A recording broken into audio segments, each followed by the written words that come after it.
Welcome to Podcasts on Demand, a continuing medical education activity. This activity includes the most recent and current clinical data presented by leading experts. If you are seeking continuing education credit, please review the disclosures and the requirements for successful completion of the activity prior to listening to the podcast. A link is found in the podcast description that can direct you to this information. Hello, welcome to Clinical Clips. I'm Dr. Ioana Preston, and I'm Associate Professor of Medicine at Tufts University School of Medicine. In this second episode, we'll be reviewing exciting data presented at the CHEST Conference 2024 from October 8 and October 9. During the Harvard Heartbeats session, a very interesting report looked at addressing pulmonary hypertension quality of life and survival. The study looked at patients enrolled in two long-term registries, OPUS and Orpheus. And patients with pulmonary arterial hypertension were enrolled in these studies if they were treated with macitentan. A large population, real-world data showed that the African American race was represented in 16% of this population. The treatment patterns and the demographics were recorded.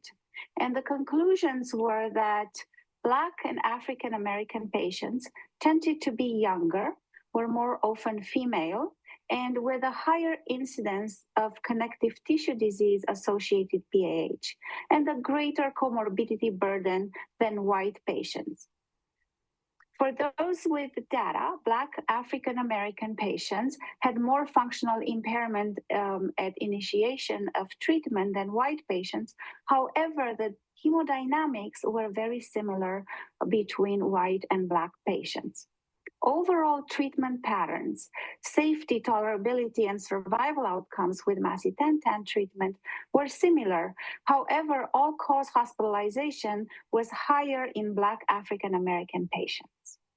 The next interesting report was the expert consensus on the definition of methamphetamine-related pulmonary arterial hypertension and associated treatment considerations. This study was a Delphi consensus opinion that was drafted by experts in pulmonary arterial hypertension with a specialty in meth-treated patients.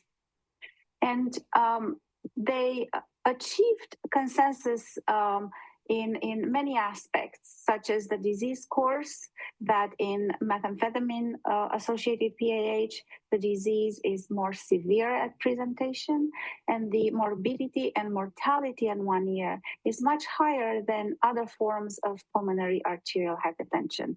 Hence, the prognosis of the patient is much more poor. The patients are in need for more social support, and there are issues that are more frequent as regards with compliance of medications.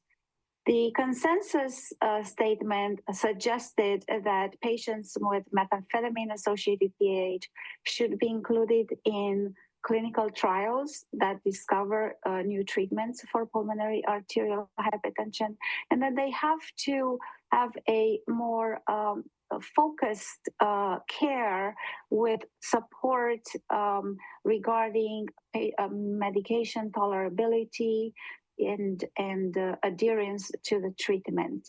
The next poster that I found very interesting looked at national trends and inpatient outcomes in patients with pulmonary hypertension. This was a very large study that looked at patients who are hospitalized with a diagnosis of pulmonary hypertension. And it analyzed national trends and inpatient outcomes for PH in patients in the United States between 2016 and 2020. They found that females accounted for slightly over 50% of hospitalized PH patients, and their average age was around 70. Age was a significant risk factor, with mortality worsening by 1.2% per additional year of age. There were racial disparities that were noted. Hispanics and Asians had higher odds of mortality compared with whites, while Blacks showed a 4.8% lower mortality risk. In general, females had a lower mortality risk than males. So the authors suggested that pulmonary hypertension places a significant burden on healthcare systems, and that disparities in mortality risk highlight the need for targeted interventions to improve care across different racial and ethnic groups. A very interesting session called What's New in Pulmonary Vascular Disease? Updates from the 7th World Symposium for Pulmonary Hypertension. The speakers went through the new definition, risk stratification, and treatment algorithm that I would like to highlight for you today. Regarding the definition, the hemodynamic definition with a mean PA pressure over 20 millimeters of mercury and a pulmonary vascular resistance over 2 Woods units is here to stay. And regarding classification, there were certain modifications in the classification among the 5 groups of pulmonary hypertension. There was an introduction of long-term calcium channel blocker responders to highlight the importance of following these patients long-term to make sure they maintain the response to calcium channel blockers. And another difference compared to the previous classification was in pulmonary hypertension associated with lung disease, where the prior classification broke down the subgroups into restrictive, obstructive, or mixed disease. The current classification recommends breaking down into disease categories. In other words, pulmonary hypertension associated with interstitial lung disease, or pulmonary hypertension associated with COPD and emphysema, or pulmonary hypertension associated with a combined pulmonary fibrosis and emphysema. Regarding the assessment of patients' severity of the disease, we now have several risk scores: the French risk score, the Reveal 2.0, and Light 2 risk score based on the US databases, the Compara risk score, and the Swedish risk score. What is important is that the symposium recommends to clinicians to apply a risk score that is useful and easier for their clinical practice, but to follow these risk scores. And then lastly, the risk scores have a tremendous advantage, but they have also shortcomings, and they tell us that patients still have a poor survival at 3 and 5 years, despite of medical therapies that we have currently available. And lastly, the treatment algorithm that was proposed had significant changes compared to prior years. Now the treatment algorithm is focused on pulmonary arterial hypertension, and patients who have comorbidities need to be taken into account, but they highlight the fact that only if there are significant comorbidities, these patients need to be reevaluated to make sure they are in group 1 and they don't have an overlap with other PH groups. But regarding group 1 PAH treatment, the initial assessment is whether the patient is high risk or not high risk. So the low, intermediate risk are grouped together, and the recommendation is to start with dual oral therapy with a PDE5 inhibitor and then an endothelin receptor antagonist, whereas patients in high risk are recommended to be started with 3 therapies, including an intravenous or subcutaneous prostacyclin. The other important difference is at follow-up, patients who are not in a low-risk score are recommended additional therapy that can be in the form of an oral or an inhaled prostacyclin analog, a switch from the PD5 to a soluble guanylate cyclase stimulator such as riociguat.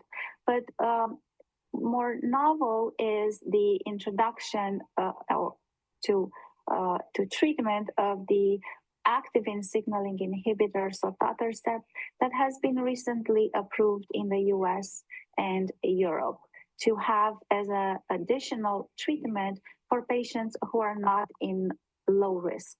So very important message to try to achieve a low risk status and use combination therapies. Follow patients very closely because we do have opportunities to impact the disease with the therapies that we have available. The next interesting poster looked at hemodynamic effects of midodrine in pulmonary arterial hypertension in patients who were hospitalized for different reasons. This is a study from Methodist Hospital in Houston and looked at a large population of patients with pulmonary arterial hypertension and compared those who received midodrine versus those who didn't receive midodrine during their hospitalization. The key findings show and suggest that midodrine helped maintain and stabilize the mean arterial pressure and supported uptitration of pulmonary arterial hypertension therapies. Hemodynamic parameters remained stable with no significant adverse events with the use of midodrine. So the authors concluded that midodrine can be effectively integrated into the PAH treatment regimen when patients are not stable to support the systemic blood pressure without negatively impacting hemodynamic parameters in the pulmonary vasculature. The last poster that I would like to mention to you is the poster that looked at pulmonary vascular resistance and lung transplantation in the UNOS-based analysis for 1 year survival, free of death or retransplantation. So we know that higher pulmonary vascular resistance is associated with poor post-lung transplantation outcomes, but the relationship between PVR and 1 year survival remains still unclear. This particular study looked at the UNOS database for lung transplantation to assess survival and retransplantation rates at 1 year. The review looked at over 34,000 lung transplants from the UNOS data between 2000 and 2023, and variables included recipient and donor characteristics, PVR, single versus dual lung transplantation, and ECMO needs. This analysis showed that higher PVR with a tertile of a PVR over 3.8 Wood units was associated with worse outcomes. There were increased rates of retransplantation and death at 1 year, and patients in this tertile had longer ischemic times, higher ECMO needs, and more post-transplant complications. Kaplan-Meier survival analysis showed worse survival in the highest PVR tertile, and the adjusted Cox regression modeling indicated a higher risk of death and retransplantation for patients in the highest PVR tertile, with a hazard ratio of 1.1. So in conclusion, among lung transplant recipients, those with highest PVR tertile had significantly higher risk of death or retransplantation at 1 year. Thank you so much for joining me today. To download the slides and access other related topics, please return to the landing page. Thank you. We hope you found this podcast useful and educational. To receive continuing education credit and to download your printable certificate, please go to the activity page at practice.cme.com to complete the post-test and evaluation to receive continuing education credit.